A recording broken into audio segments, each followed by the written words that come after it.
starting. You are live. Hey, we're live. Live. Introduce. Exciting stuff. Did Matthew shave the mustache?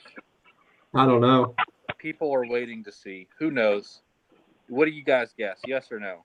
Well, in your mustache, I got a haircut. You got a haircut. I know Nick's always going to have a full, nice beard going on. It looks good on him, and that's why I have beard envy, and that's why I decided let's try a mustache. We got love in the comments. We also got hate in the comments. But what do you guys think? Do you think that I shaved that thing off my lip, as Ron Van Heusen said? Let's figure out what's going on. We're live today, the insurance panel. The answer is no, I did not. It's still there. It's probably going to be gone by Monday. I'm taking a trip to New Orleans for the company. We're doing a management training, and they like clean shaven, so it's just going to be gone, just so you know. But I wanted to make sure that people know I'm going to try again because I believe in something. I'm going to try it again. And if it makes it stand out and it gets people to like, comment, subscribe, I'm all for it. I don't care what we got to do as long as people are paying attention, right? The content's great, but don't just focus on the mustache. But now we're here live. We're doing another live and job. We're probably going to have another hard stop because Nick is always doing something. Nick is scheduled out like crazy, just like we all are. And this is a very tough channel to run because you got three very busy individuals. And making this thing work is very tough, just so you understand. So if you just take the time to like the video, you comment on it, tell us what you like, tell us what you don't like, and subscribe. And if you haven't, welcome back, guys, to another live and job. We got Chris up there. We got Nick over there. How was your week, fellas? Good. Came back from Hawaii this week. Went out yesterday and a little bit today to make up for having been gone for most of the week and a lot of last week.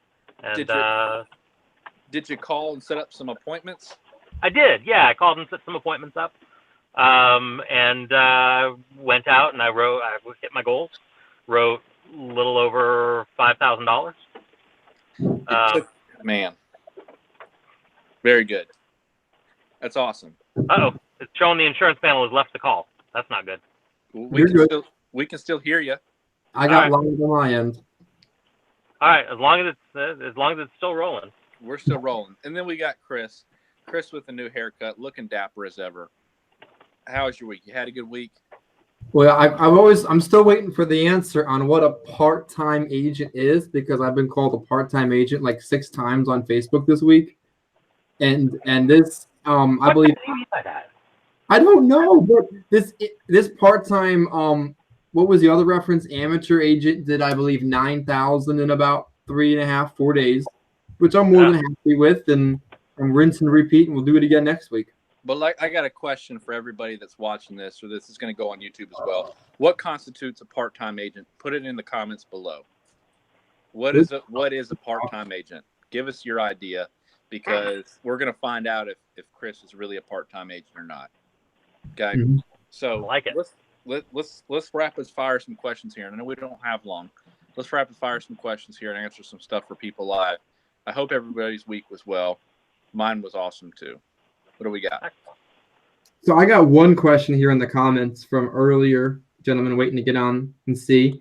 He said, for how long are direct mail leads good for phone appointment setting? Just an opinion. And that's from Mr. Garcia. So for how long are direct mail leads good for appointment setting? I'm going to direct them to Nick. Forever. They're good forever. Call them 7 years later. They're fine. They're exactly the same as if they were brand new. There is no expiration date. Follow-up question on that, Nick. Yeah. As long as it's your lead, correct? That you as long as it's your exclusive lead.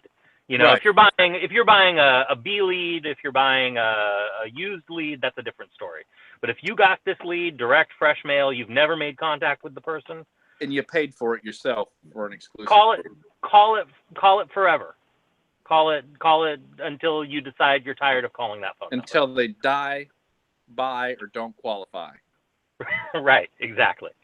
Right. There's no reason to throw out your own direct mail lead. Now and again, here's another follow-up question, because you're better at setting appointments than Chris and I combined. What is the opportune time not to call, but let's say what's the window where it's the best, right? I would say personally, I'd say, a week to about 2 months is where it's going to be the most on their mind, where it's the most fresh, right? So you would think so, except the types of people who send in direct mail leads are going to send in more direct mail leads, and they won't know which one you're calling about, which is why they don't go bad, because they sent in one this week and they sent in another 3 the next week, and then 2 months later they sent in another 7, and then another 2, and then another 1. They're going to just keep sending in leads. Got it. To somebody. And here's the funny part. Here's the funny part. They know exactly what's going to happen when they fill out the lead. And Absolutely. then we play into it when they're like, oh, I didn't know this was about insurance. This is not the first direct mail card you filled out. Please. Oh my gosh. I think in the 5 years that I've been doing final expense, I think it's been 5 years. In maybe only 4 years I've been doing final expense. In the years that I've been doing final expense, I've had literally one person who had never sent a lead card in. I'm convinced there's only like 84,000 people that fill out leads, and we all get them, and we've all presented to them, and we just don't know it. Right. I know that's the case because we've presented to the same people. Oh yeah, no, we absolutely, and we only share like this tiny sliver of territory. Like it's crazy. I've got another Equita agent that I put some leads in with Need a Lead, and he was on his regular Equita order, and I ordered in Upper Darby, and he was working in Upper Darby, and I kid you not, the same lady filled out the Need a Lead and the Equita lead, and we saw her within 24 hours. Yep. Yeah, it happens. I went into somebody's house yesterday who had a lead sitting on their desk, ready to go into the mail. I had my lead that she'd sent in to me, and she had told me she sent out 2 yesterday. All right, and she had one ready to go that she just hadn't gotten around to mailing yet. The leads don't go bad because the people who send in leads are going to keep sending in leads. Yes, ideally, if you can get somebody within 2 weeks of when they sent in the lead, within a month of when they sent in the lead, yeah, that would be ideal, sure. But you don't know when they sent in their most recent lead. Yeah. So call. And as leads age, they actually get a little bit better between month 6 and month 12 because they bought from someone the first time, and now you've opened yourself up to easy replacement opportunities. Yep. I was working back through the Einstein North Philly area, and I have leads from November I just never saw, and a lot of them have turned into, I clearly bought this in December, and I'm just putting them in better situations now. And this is why it's so important that you have your own fresh direct mail leads, right? Because I never don't have enough leads. I don't like it, but I could go a week or two, and for whatever reason, my leads run dry. I ran in last November, exactly. Last November, the lead company that I used had a hiccup around the elections, the midterm elections, and their bulk mail order got messed up. And for like the last 3 weeks of November, I got something like 6 leads. I was fine. Yeah. I was fine because I had all of the leads that I hadn't contacted yet. I have hundreds of people that I've just never been able to get on the phone. I can go door knock them. I can keep calling them. They don't go bad. So leads, fresh, well, exclusive to you, direct mail leads can never go bad. To generalize the question here, because we need to move on, and I know we don't have long, but leads are never going to go bad. Call the devil out of them and set appointments. It doesn't matter if you call a day after it comes in or 2 years after it comes in. You can still set appointments no matter what. But if you're using a refurbished lead or a B lead or a whatever your IMO or company wants to call it, it's an old lead, right? And you're buying it, and 6 other people have called it. It's probably not going to be as good for you. But probably not. It's going to be harder to work. It's not going to be the same as if nobody'd ever called it. Right. But on to the next. What else we got, boys? Well, All here's right, I've got the emails open if you ever want to go through the emails, but go for more comments from the YouTube channel. so Matt, you asked to define a part-time agent because Ted Wilson called me a part-time agent, and Joe Wall, good guy from our area, commented that someone producing less than $8,000 a month could be a part-time agent. Someone who's weak, and then Mr. Garcia put down anyone whose production is probably smaller based on their needs. I'm adding a little bit to that, might be a part-time agent. And we've got the Medicare master himself, Peter Walker, is also watching right now. So, hey, Peter. Master Medicare himself. So, part-time agent probably could be defined as producing less than 8,000, probably working only 1 or 2 days in the field. But if you produced 8,000 in a week, I'm pretty sure you're not part-time. Yeah, if you're producing 8,000, I mean, that's definitely not part-time. And you know what? I know agents who consider themselves full-time that don't hit $10,000 every month. Yeah. So you know, I don't know. I mean, I don't know how hard they're actually working. Well, I can tell you from my previous organization where I was at, there's a whole lot of people that are not producing over $8,000, but they're considered themselves full-time. Apparently, everybody over there is. So if full-time is based on $8,000 in production, or let's just round it up and call it $10,000 in production, I think we're all in agreement that Chris is a full-time agent. Yes. Yeah. What else? Again, what do you guys think in the comments? Do you think Chris Smith is a full-time agent, or do you think he's some part-time jabroni that doesn't know what he's doing? I think they actually said jabroni too, which is kind of that's another gentleman's word, jabroni. Yeah. But here's another one. Part-time. Joe likes this one. Part-time is probably more based on time, not income. But I would say part-time might be you don't need final expense to be your income.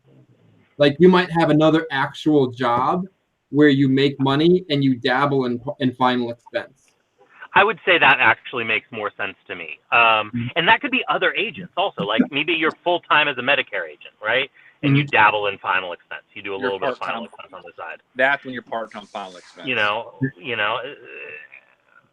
I don't know. Maybe, I mean, you just defined me as a part-time agent if you're saying 1 to 2 days a week in the field. So I appreciate Joe's comment. Joe just put, if Chris Smith is a part-time agent, then I'm unemployed.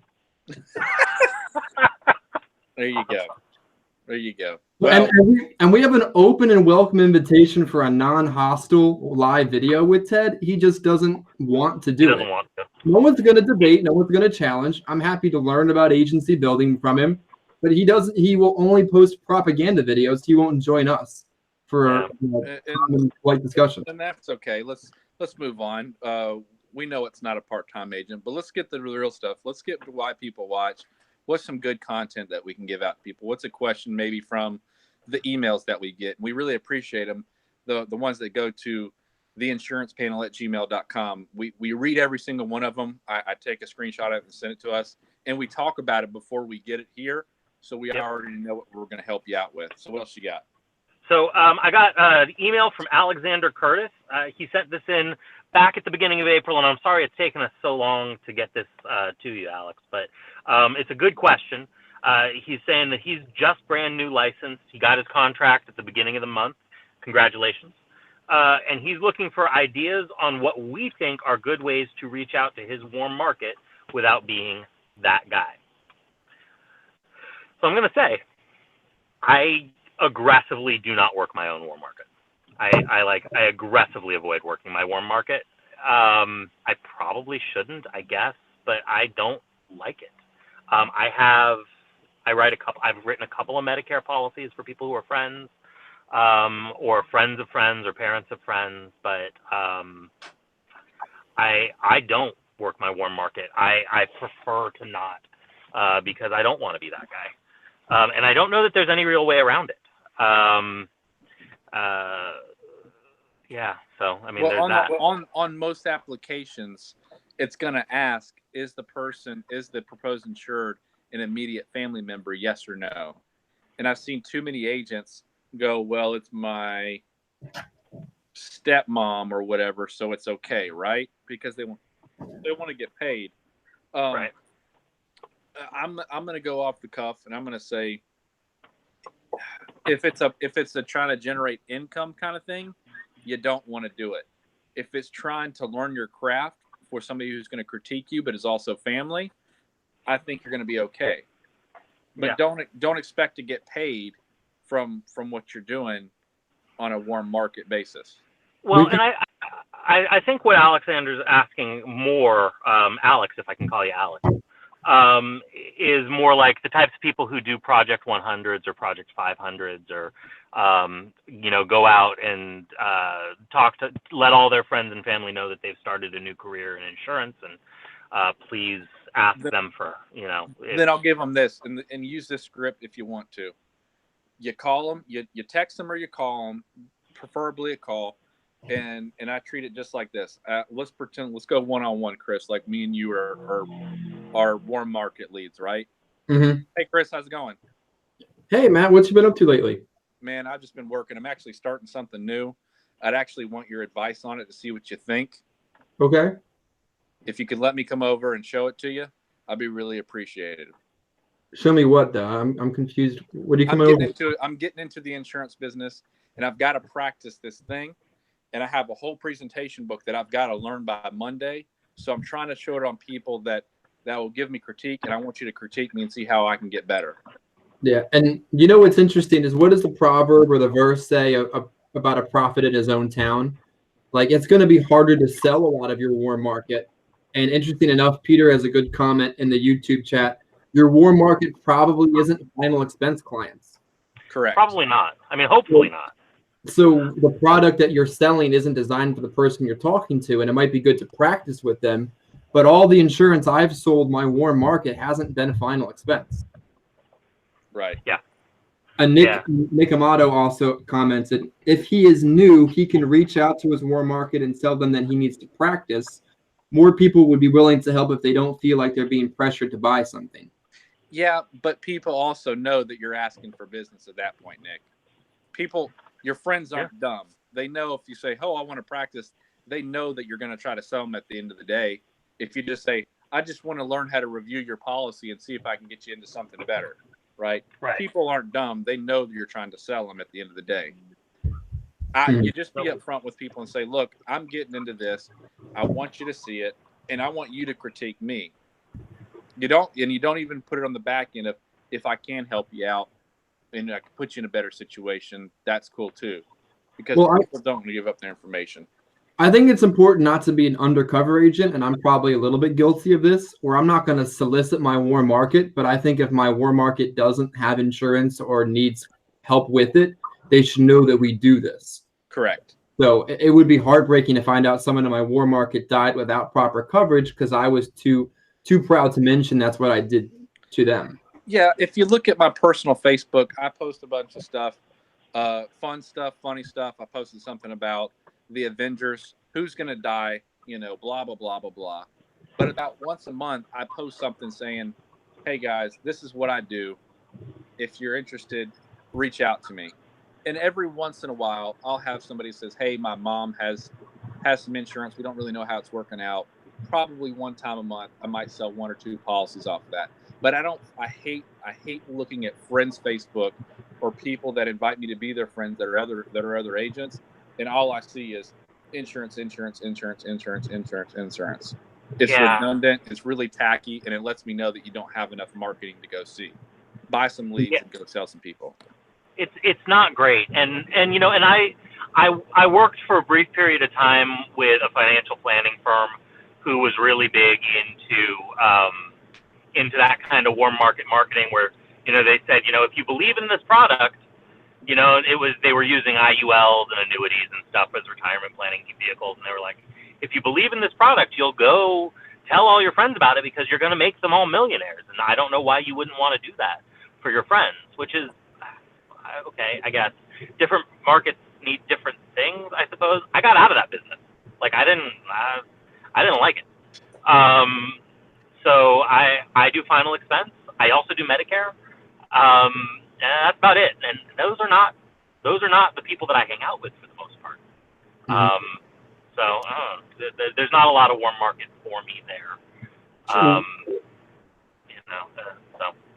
I've got a few. And really quickly, I think I told you guys about this. I was going to write it up an app the other day, and I was walking out of my appointment, and somebody says, "Are you Matthew?" And I said, "Yeah."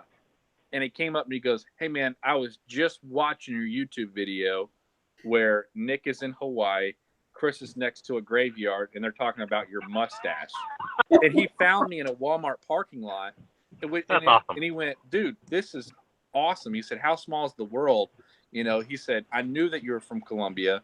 And he said, "I looked you up. I actually have your number in my phone because I found you on this company website." And I went, "Cool." And he goes, "I just been meaning to call you. I haven't." He said, "But it's blowing my mind." So shout out to you, man. It's super awesome. If you guys want to reach out to us and talk to us, please do. We love that kind of stuff. Absolutely. It just blew my mind. It was like, man, I don't know. We have 200 and some odd subscribers, which is very small, but we watched it. And there's actually a lot of people that apparently really enjoy our content. So we appreciate every single one of you guys. But I had to give them a shout out because that was just awesome. But go on to the next, guys. I got a question for you. So when you get married, are we going to do a real live in-person live in Jive? Ooh. It'll have to be the day before because my wife, I call her my wife, my fiance is looking at me like, "You better not on my dang wedding day." Really? She's the one live streamed on the internet? No, she does not. But the day before, I'm certain that we can do something live, a true live and Jive. The wedding edition from bachelor party, or the after. Yeah, we can do something after. Right. Fair enough. So we've got it. We do have another question from the other Chris Smith. I assume it's the other Chris Smith, asking about tracking mileage and auto miles and what we do, and we can probably expand it to other types of businessy type of stuff.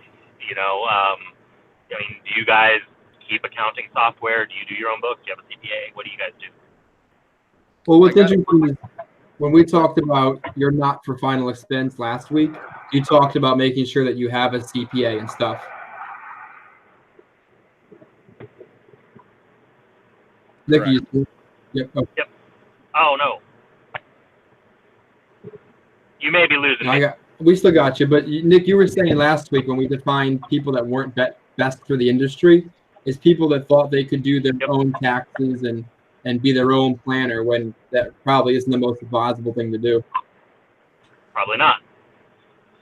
So I guess that's probably a follow-up from that question is, what are you actually using? Like, I have a copy of QuickBooks that I use that I run my business off of that also does my mileage tracking for me. As I drive, it connects to my phone and it tracks my GPS. Do you guys track your miles? Do you do other things like that? Is anyone in the IRS subscribed to our channel? Yeah, I definitely track my miles, and I make sure I separate them from business and personal trips as well. We got another one. Joe says he uses QuickBooks Self-Employed, and Peter says he uses Mile IQ. Mm-hmm. I use Claim the Most You Can and hope you don't get audited for it. Let's hope the IRS doesn't watch that one. The IRS better not be watching. That's what I'm saying. Well, I mean, there is a maximum you're allowed to claim versus a specific amount. So sure. I think it's fair to say we probably all three of us and folks listening probably drive the maximum. Sure. Probably. I'm not sure what the maximum is. So I don't know. I know last year I did 29.9 on my car. So I don't know what the maximum is. So for every, never mind. Go ahead. So I had a couple others. If we were going to go over our other topics from the last few weeks, one of them was about funerals and pre-plans, and I don't know what else to touch on that. But we did talk a lot about final expense not being for you. Is there anything else we wanted to touch on before we put a wrap on that topic? Yeah, I mean, I don't know. I'm gonna probably repeat myself if I start going into that kind of stuff. Like, it's not the right job for everybody, though. You know, I mean, it really isn't. Like, if you are not willing to sell, you know, and I guess that's really what it comes down to. It is final expense more than a lot of other types of insurance is a sales job. It requires selling. You know, if you want to just prospect and go find people and write them up and take orders, like Medicare does that. Like, and nothing against Medicare. It's just there's not as much. I mean, you know, there's not as much convincing that needs to be done. Nobody wakes up saying that they want to buy life insurance. You know, nobody says today's the day I'm buying life insurance. Well, I'll make it easy for somebody, whoever's watching. If you wake up in the morning and you don't know where you're going and you go, ugh, I got to make a sale to survive by next week, this is not the job for you. Yeah. That's the easiest way to, if you wake up and you're so mad about getting in your car and going talking to a senior citizen about final expenses and going, I don't want to do this, then don't do it. That's the easiest way to say this is the job for you or not. It's either you're in it or you're not. You've got to make up that choice. Well, I told a client the other day, and I'll use the same term, and I didn't use this term, but I used it with him. I said, it's either time to crap or get off the pot. You filled out the lead card. We're talking about this. You're saying $25, you got to look over your budget. Dude, come on. It's either yes or no. You're going to do this or you're not, and you've got to commit. Either you go in 100%, become a full-time agent, not a part-time agent, right? Or you don't, and you just don't do this, and you find something else. Either you're going to be good at it or you're not. But you got to figure out quickly before you waste your time, your energy, and your money, and you start losing other aspects in your life. Well, I think it's also important to mention that you're going to have good and bad days, good and bad weeks, and good and bad mindsets. And I don't wake up every day excited to go talk to absolute strangers about burial insurance. But I accept that I will make far more money doing this than I'll ever make anywhere else. And I trade that off every day when I go out and do this. Right. But I'm saying, if you have the same mindset of when you were on a full-time job of I've got to do this and it's every single day, you think about that, this isn't the job for you. Mm-hmm. Yeah. I don't know. It's not. I don't know. We did have another comment in the YouTube side. Jeff Poach, a good guy from our group, asked me, "Do I set appointments first and then door knock?" I'll cover that real quick. I have someone that calls for me, and then I will door knock every lead that she doesn't set. She does a good job of telling me the disposition of the lead, but I don't really look a lot at it because I don't want to prejudge what's happened. So I think an appointment setter, like we talked about over the last few videos, will help you see, or setting your own appointments, will help you see more people in less time. But it's also an important skill to know how to door knock because you can't just do one thing and be successful. Right. And I'll go back to a video I did with the Joe Bash. Your pocket's got to be pretty deep before you can hire an appointment setter, because the appointment setter is going to want fresh leads. They're going to want money every single week. And then you got to pay for your gas and you've got to pay for all your other expenses. So your pocket's got to be, I think you got to have what in the bank, $20,000, $30,000 in the bank before you can realistically say, let's go with an appointment setter. I would say you have to be able to consistently write $4,000 of premium a week, every single week, any week that you want to, before you hire an appointment setter. Okay, very good. And yep, go ahead. I like the $4,000 to $5,000 benchmark for a lot of things. Like, you think you're ready to recruit. If you can't personally produce $5,000 without trying, then you're probably not ready. Yep. I like the idea of the $20,000 mark for changing business practice. If you don't have $20,000 saved up, it's not the time to learn another line of business. It's not the time to, diversify into Medicare, into any care, into mortgage protection, you got to have a safety net before you decide to walk off the Absolutely. And, You know, and if to you, answer the if you- question, from another thing, because I don't have an appointment setter, and if the real question was, do you call and set up the appointments and then go see them? Absolutely. Go pick the low hanging fruit while it's there. There are some people that you can literally get off the phone in less than 20 seconds going, hey, you filled out a card. I'm going to be there Tuesday at 2:00. Does that work for you? Yep. Fantastic. I'll be there.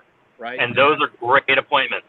And those are fantastic. And they'll be there because they say, I'll be here all day. I don't do nothing. And those are easy sales. Right. And those are perfect low hanging fruit. And go see them and call through your leads once or twice, maybe 3 times. I don't know what the guru Nick does, but I'll say as many times as you need to. Right. But I'm talking on a weekend, right? Yeah. But call through them 2 or 3 times, but then go see the people, right? Don't let them. Yeah. Don't ever never knock the door because you're like, well, Nick only told me to call forever, right? You got to have enough leads to do that. No, and people don't. And I'm an advocate of setting appointments because, like you said, Matt, you want to pick the low-hanging fruit. Travis Tubb says you want to skim the cream off the top. You want to make your life easier, right? Like, I believe that this is a hard enough job without adding on extra difficulties. Go see the people that are easiest to see. But you have to have a full day every day you're going to go in the field. If you're setting aside a day to be a field day, use all of that time. So go run your appointments, and if you have holes between the appointments, if you get stood up, if you get a quick no, or if you get a quick close, go knock on somebody's door. Use all your time. Go knock on the door of the lead that's closest to you. Mm-hmm. I use a software system that organizes my leads so that I can pull up a geographic map and just see, here's where I am, and here's where the next closest leads are all right here. And I can click on that lead, and it opens up Google Maps, and I just drive to the next lead if I want to. Is that proprietary? That's pretty badass. That's not proprietary. That's the one that I use is, we're not getting paid for this, but I use Cell, which is by Zendesk. It used to be called Base, but Zendesk bought it. Wait a second. You don't use MyMo Pro? I do not use MyMo Pro. No. MyMo Pro would not do that very specific thing that I wanted it to do. And when I asked them to do it, they said, why would anybody ever want that? So I said, meh. Yeah, I know. I had a question that I wanted to pose to the group because I go back and forth on this a lot in my head.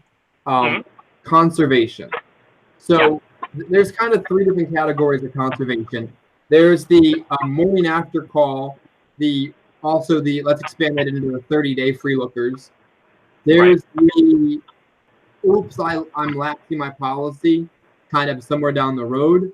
And then there's the I'm straight up canceling my policy outside of 30 days. Right.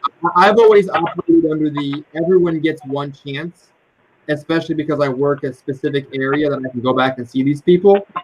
If I was driving clear across all of Pennsylvania, I probably wouldn't look back. But I'm working a modified, debit model where everybody's in Philly anyway, so I can go back and find out what's wrong. But the 30-day free lookers, I'm wondering if they've changed that mind that quickly, is it really worth stopping and going back to save it? The people that lose their way along the way, I feel like owe them a chance to conserve that business. And a lot of times those people I find out are losing their way because someone's come back and tried to replace me in some slightly unethical manner. So the short question is, how do you guys deal with conservation? And does anybody in the group want to comment about how they deal with fall off, conservation, cancellations, lapses, etc.? Sure. I try to see everybody. If I see that somebody has lapsed a policy, I try to go see them.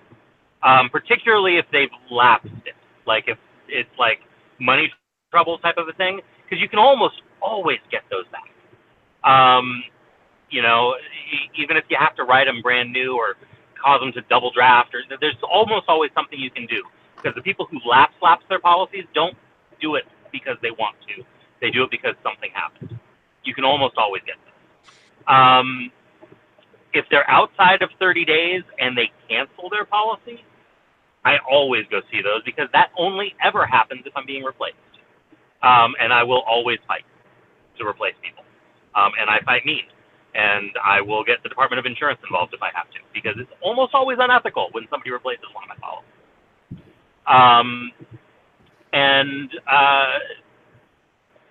So if anybody watching this sees one of my policies in the field and decides they want to replace it, and they don't mind getting a call from the Department of Insurance, go ahead. I have an interesting one that you kind of had a little bit of hand in making sure it went through underwriting. It was actually a brand new lead, and the client had a decent Transamerica policy, and he's a pretty smart client. He was paying $54 for $10,000, and this could have been any other agent. It could have been an agent that I know, because there's a lot of agents in Philly. And Right. a company that has a brown logo and markets legacy came in and sold him a policy for $8,000, cut his coverage down, and raised his premium to $64 a month. Sure. And he actually said to me they used the legacy program as a good reason for him to have less coverage, and said something invalid about Transamerica. So if I was that Transamerica policy agent person, I would have been back there and would have saved that policy. That agent didn't come back, so now that client is my client because Family Benefit was happy to have him with his medical history. So I just struggle with the ones that call to cancel because I think they had real intent in it, and I have a hard time conserving those because they were just nose in disguise. And a lot of times I teach folks, and I do myself, if it's midweek and I haven't reached my goal yet, I'm still focused on writing 6,000 versus going back and fix last Tuesday's cancellation. I can fix your problem on Friday, but now is not the time because I have time to settle. No, absolutely. I don't do any, and this is part of the reason why my field days are only 2, 3 if I need it days a week. You know, I go out for a long day on Monday, I go out for a shorter day on Wednesday, and I have Thursday as a backup day if necessary. Because I use Tuesdays not only to call and set appointments, but I go out and I deliver policies, I do conservation work, I do service work, change people's beneficiaries. I do that on a Tuesday. I go out on Fridays. I mean, I'm out later on a Friday than I typically am right now, but this is what I do on Friday afternoons is I'm out, you know, either seeing people who were referrals, which is what I was doing tonight, or I am doing service work or delivering policies or saving policies. I have time in my week dedicated for that. And I think that's important. I think so. John Duggar, who is somebody that we have had on the program in the past, talking about why agents fail, go look up the video, said to me when I was brand new in the business, was talking to me about advice that he was given. And the advice was, you have to control your calendar. You cannot let your calendar control you. And he was talking about that from an appointment setting perspective, but it translates to everything. You know, you have to have control over your calendar. You need to have these times set aside and structure to your life. You'll go nuts if you don't. It's too easy. There's too much stuff to do. Well, what effort do you make so somebody calls you the very next day, you've got 6 appointments lined up. I don't even take that call. I let it go to voicemail. I find out it's a conservation problem, and I write it down in the book, and I go deal with it later. I make the point of getting it out of my email, getting it out of my face, because it negatively affects my attitude. I put it in my follow-up book for later so I don't have to see it. But Matt, what effort do you put into conserving business? Because a lot of agents will drop everything on a door knocking day, drive an hour and a half backward to go save a $40 direct express case instead of focusing on their mission for that day.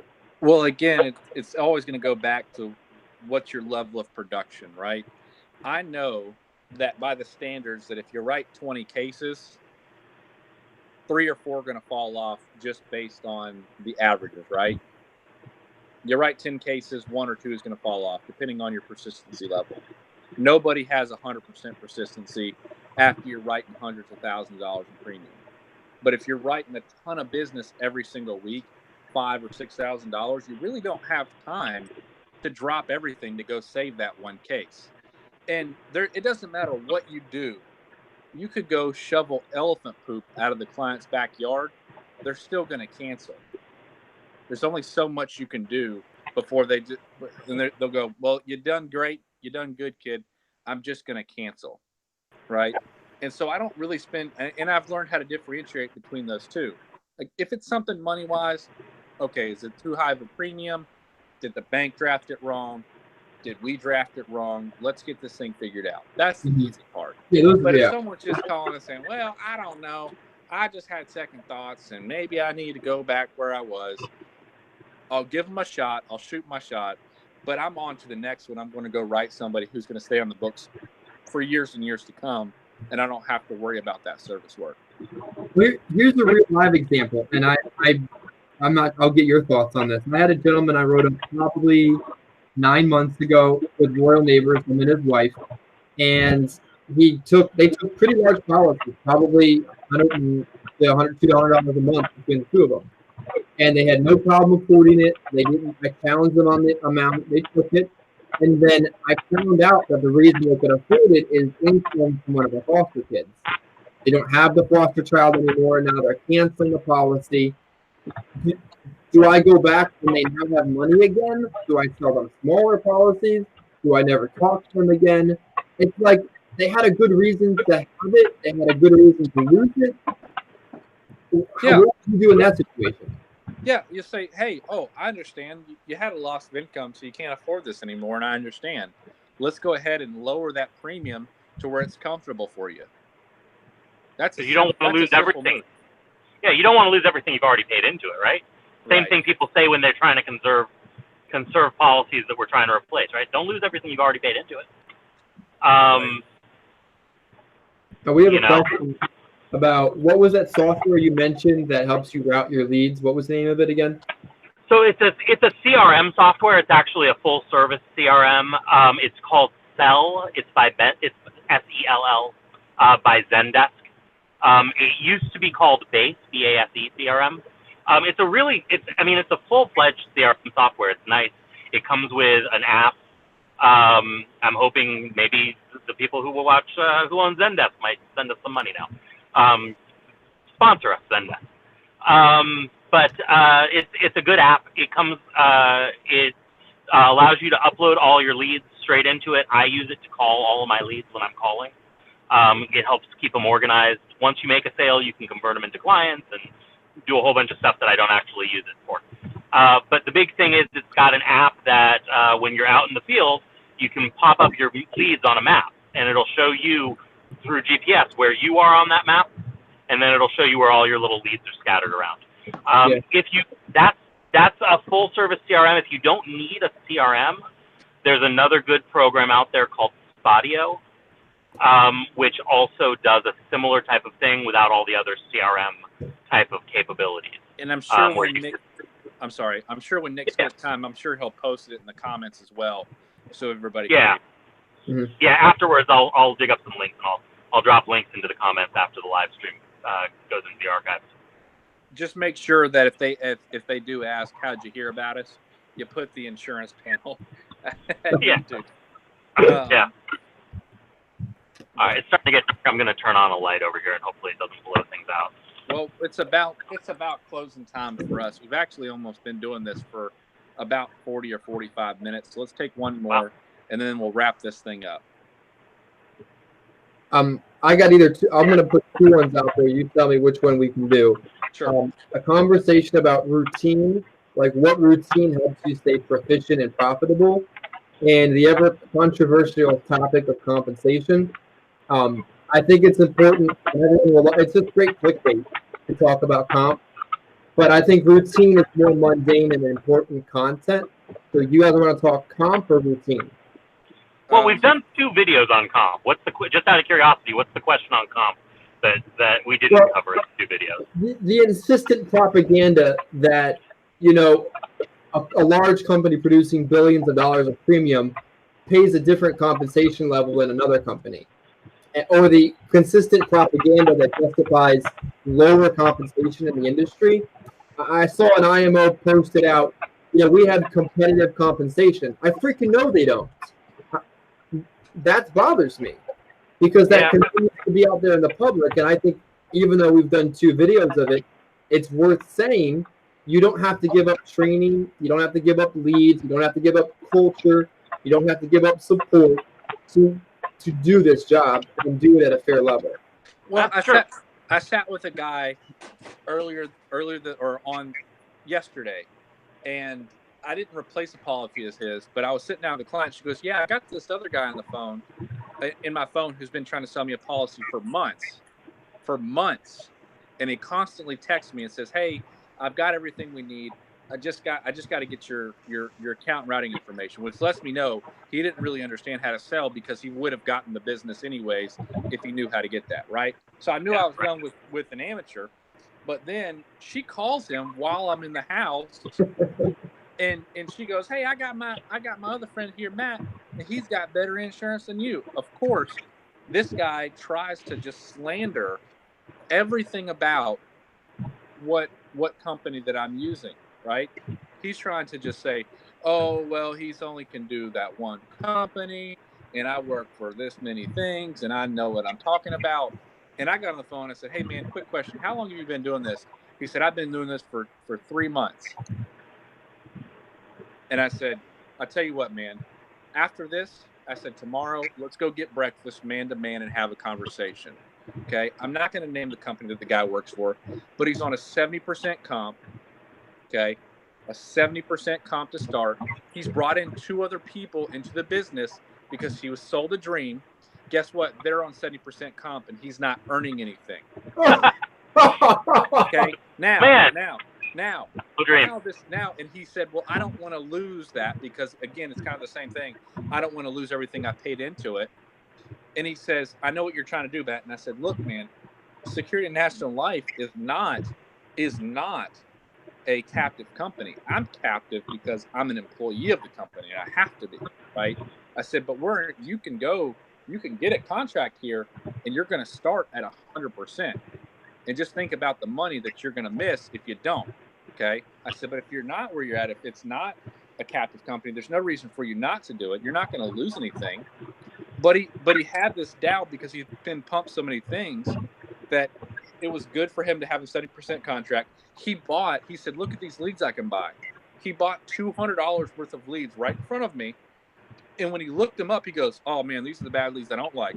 They're 3 months old." He bought leads from January, and he paid $25 a piece for them. He goes, "But they're premier leads." And I said, "But they're 3 months old." He said, "Yeah, but nobody else has seen them yet." And I said, I said, "That's your problem, buddy. You're spending premium dollars for unpremium leads. And if you do sell something," I said, "you could take the 4 companies that you just told me and call the carrier directly and get a direct contract for at least 100% tomorrow. You don't need to go through that company to get it." Yeah. I don't know. I think I've said everything I need to say on the subject of I don't understand why people think that it's better to make 70% than 120%. I don't know why that's better. I don't know why it's better to make 70% than 80%. I don't understand. I don't have a lot more to say on that. I do have an amendment to some of the stuff I've said about it, because I had a very enlightening conversation sitting between 2 carrier reps with alcohol in the middle. And there is a certain amount of respect one should pay to the top numbers. And there isn't a certain amount of respect you have to pay to an entry-level number. I think I've been called an entry-level agent before, but the fact is that you can't just advertise above street. It's really not appropriate for many number of reasons. But you can get a street level contract, and a lot of the reasons I justified my lower pay before I came to Equita is that I felt, all right, so this person does my lead, that's 5 points. All right, I can call this person in a house, that's 5 points. All right, I have all of these carriers, that's worth 5 points. And all of a sudden, I justified why I was on I'm not going to say it, what contract I was on. But all of those things I can still have, and they're better. So the reason most cases that you're on a lower contract is you're so deep buried in a hierarchy because you were sold a dream of recruiting that that's just where you're at now. There are guys that would give you a lower contract and give you great training, but they're few and far between. I would bet you $200 that you're probably on a lower contract because you have 6 or 7 freaking uplines. Yeah, and let's be real clear. You do not need to do anything to earn street. Street level is by definition entry level. By definition. Street level is the amount of compensation an insurance carrier will allow you to have with no proof of production. Yeah, That's street. His thing with me, he said, Matt, I'm just paying my dues. And I said, you've done paid them, kid. Get out. You've paid your Pay dues. dues with street. That's what street's there for. Hey, the guy had it in his mind. He might come on board. He might not. He seemed very happy where he was at, but he also didn't, right? But he was just confused where he's at. And that's why we do this channel, guys. That's why we do this, because we want clarity in the marketplace. We want people to understand what's out there. We want to help that everyday agent who came up to me. Oh, gosh. We want that everyday agent who came up to me and says, hey, man, I really appreciate your stuff that you put out. It's helping me, because he is a part-time agent. He said, Matt, I work a full-time job. He said, this is what I want to do, but I don't know how to do this full-time yet. And I said, keep watching the videos, and if I can help you, you let me know, right? And that is and that's why we do it. That's what we want. We want the people who are watching this. We want full-time agents. We want people to make money. And again, that's just why we do this. I love that Nick takes his time out of his busy schedule. Chris got his haircut, took his time, everything. We really appreciate everybody that reaches out to us. Like, comment, subscribe. Any final words from you, Nick? If you got 5 words you want to give somebody, give them to them now. Yeah, sure. We'll do a video on routines that nobody is going to want to watch, but we will do one. That might be one of our 15-minute hits. Yeah. We'll do that. Chris, give us the outro that you're so known for. Absolutely. So our little legal disclaimer is that this is just 3 guys from 3 separate organizations that don't make any money off of each other and just do this out of the goodness of their heart for the betterment of the community. This is not our comments are not the comments of any company we're contracted with, any marketing organization we are working with, have worked with, or may ever work with. It's just our humble opinions at 8:02 Eastern on this Friday evening. Guys, it's been another fun time. Tell us what you thought in the comments. Was this a good video? Well, I think everybody really enjoys the live Jive, especially since we had people who were dribbling at the bit to get on. Super awesome. Y'all are awesome. Like, comment, subscribe. What do you think about the mustache? Last time you're going to see this. Next time it'll be gone. Or will it? Have a good one, guys. Shut it down. 3, 2, 1.